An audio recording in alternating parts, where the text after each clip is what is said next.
नमस्कार दोस्तों, कैसे हैं आप लोग। तो आज का जो टॉपिक है वो है रियल एस्टेट रेगुलेशन एक्ट के बारे में। और मैं इस वीडियो में आपको बताऊंगा कि ये रियल एस्टेट रेगुलेशन एक्ट क्या है और इससे क्या बेनिफिट्स हैं बायर्स को। तो अपना घर खरीदना तो हर किसी का एक ड्रीम होता है, लेकिन रियल एस्टेट सेक्टर जो इंडिया में है वो काफ़ी बदनाम है ठगी के लिए, धोखाधड़ी के लिए और डिलेज के लिए। तो आज के दिन में जो भी इंडिया में रियल एस्टेट का बायर है वो थोड़ा सा सख्ते में है, थोड़ा सा संभल के वो रियल एस्टेट खरीदना चाहता है और इस वजह से रियल एस्टेट की मार्केट थोड़ा सा डाउन चल रही है। तो इस केस में गवर्नमेंट चाहती है कि रियल एस्टेट सेक्टर पिकअप करे और इसके लिए वो कुछ रिफॉर्म्स लाना चाहती है रियल एस्टेट सेक्टर पे। तो उन्होंने इंट्रोड्यूस किया है रियल एस्टेट रेगुलेशन एक्ट, जिसको शॉर्ट फॉर्म में हम रेरा बोलेंगे। तो ये क्या है? ये एक एक्ट ऑफ पार्लियामेंट है जिसके दो ऑब्जेक्टिव हैं। पहला ऑब्जेक्टिव है इसका होम बायर्स के इंटरेस्ट को प्रोटेक्ट करना, जो ख़रीदार हैं, जो ख़रीदना चाहते हैं घर, उन लोगों के बेनिफिट के लिए काम करना। क्योंकि क्या है कि रियल एस्टेट सेक्टर बहुत बदनाम सेक्टर है, इसमें काफ़ी ठगी होती है, काफ़ी धोखाधड़ी होती है। जो प्रॉमिस किया जाता है वो दिया नहीं जाता, जिस टाइम में प्रॉमिस किया जाता है उस टाइम पे नहीं दिया जाता। इस तरीके के काफ़ी सारे इश्यूज़ रहते हैं। तो होम बायर के इंटरेस्ट को प्रोटेक्ट करना एक पहला ऑब्जेक्टिव है रेरा का। और दूसरा जो ऑब्जेक्टिव है वो ये है कि boost investment in real estate industry. तो रियल एस्टेट जो है वो एक ऐसी इंडस्ट्री है जो काले धन के लिए जानी जाती है, जहाँ की सारे ट्रांजैक्शन काले धन में होते हैं और जहाँ सारा का सारा काला पैसा लगाया जाता है। तो इस वजह से क्या होता है कि रियल एस्टेट के दाम काफ़ी बढ़ जाते हैं या रियल एस्टेट में काफ़ी इन्वेंट्री अनसोल्ड रह जाती है। तो अगर रियल एस्टेट में इन्वेस्टमेंट बूस्ट करना है तो वो भी रेरा करना चाहेगा। तो रेरा क्या है? रेरा जो एक्ट है ये 15 मार्च 2016 को पास किया था, आज से 1 साल पहले, और 1 साल का टाइमलाइन रखा गया था जिसमें फुल फोर्स में 1 मई से इम्प्लीमेंट हो जाएगा। तो ये रेरा कैसे काम करेगा? तो ये जो है ये रूल तो है सेंट्रल गवर्नमेंट का, पर हर स्टेट और हर यूनियन टेरिटरी के पास थोड़ी सी फ्लेक्सिबिलिटी है इसको अपने हिसाब से मॉडिफाई करने के लिए। तो हर स्टेट और यूनियन टेरिटरी को अपना एक रेगुलेटर बनाना है जो कि अपने खुद के रूल बनाएगा अपने स्टेट के लिए, लेकिन गाइडिंग रूल जो है वो सेंट्रल गवर्नमेंट ने बना रखे हैं। अब कुछ स्टेट हैं जो इसको इम्प्लीमेंट करने में थोड़े पीछे चल रहे हैं, लेकिन कुछ स्टेट हैं जिन्होंने ऑलरेडी इसको इम्प्लीमेंट कर दिया है। बहरहाल अब क्योंकि 1 मई 2017 से ये फुल्ली इम्प्लीमेंट होना है सेंट्रल गवर्नमेंट के हिसाब से, तो अगले 5-6 महीने में सारे स्टेट्स इसको इम्प्लीमेंट कर लेंगे। तो चलिए दोस्तों देखते हैं कि कैसे ये रियल एस्टेट जो बिल है ये कैसे बेनिफिट करेगा बायर्स को। मैंने जो भी इसके बेनिफिट हैं उसको 5 ब्रॉड ग्रुप में डिवाइड करा है, जिनके बारे में मैं आपको इस वीडियो में बताऊंगा। तो सबसे पहला बेनिफिट जो बायर्स को रहेगा वो रहेगा कि उनका पैसा जो है वो सेफ रहेगा।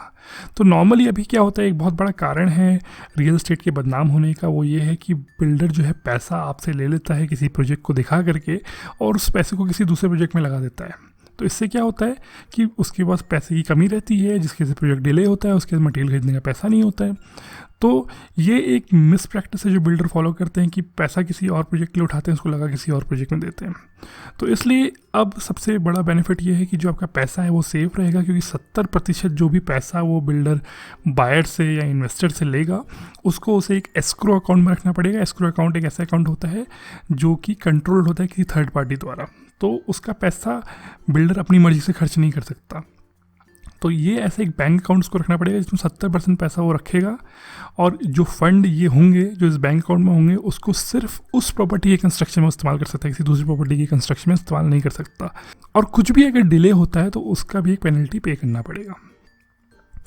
जो दूसरा बेनिफिट है वो ये है कि डिलेज जो हैं, जो प्रोजेक्ट में डिले हो जाती हैं, उनके अगेंस्ट अब बायर थोड़े प्रोटेक्टेड रहेंगे। तो अगर बिल्डर डिले करता है तो उसको इंटरेस्ट पे करना पड़ेगा, और ये इंटरेस्ट कोई छोटा मोटा इंटरेस्ट नहीं होगा, ये आपका जो बैंक लोन का अमाउंट है उसके ऊपर 2% जोड़ करके वो इंटरेस्ट पे करना होगा। तो मान लीजिए SBI लेंडिंग रेट जो है अभी 7% है, तो 9% आपने जो भी अमाउंट बिल्डर को दिया है उस पर वो इंटरेस्ट पे करेगा। और साथ ही साथ डिले में 3 साल तक की जेल भी हो सकती है बिल्डर को। जो तीसरा बेनिफिट है वो है क्वालिटी इशू से रिलेटेड। तो अगर मकान में कोई क्वालिटी डिफेक्ट आता है 5 साल तक मकान बनने से, तो उसको builder free of cost rectify करेगा, वरना उसे पेनल्टी या इम्प्रिजमेंट हो सकती है। जो चौथा बेनिफिट है वो ये है कि सारे जो अप्रूवल है वो एडवांस में होंगे, बिल्डर को एडवांस में सारे अप्रूवल लेने होंगे। कई बार ऐसा होता है बिल्डर बुकिंग के टाइम पे तो बोल देते हैं कि हाँ हमारे पास सारे अप्रूवल आ जाएंगे, आप टेंशन मत लीजिए, लेकिन बाद में बोलते हैं कि नहीं ये अप्रूवल अटक गया, ये अप्रूवल नहीं आ पाया। तो सारे अप्रूवल जो है बिल्डर को एडवांस में लेने पड़ेंगे। और उन अप्रूवल के बाद अगर कोई बिल्डर स्ट्रक्चरल चेंज करता है, जो कि एक बहुत बुरी प्रैक्टिस है कि परमिशन लेते हैं 10 मालों की बिल्डिंग का और बना देते हैं 12 माले की बिल्डिंग।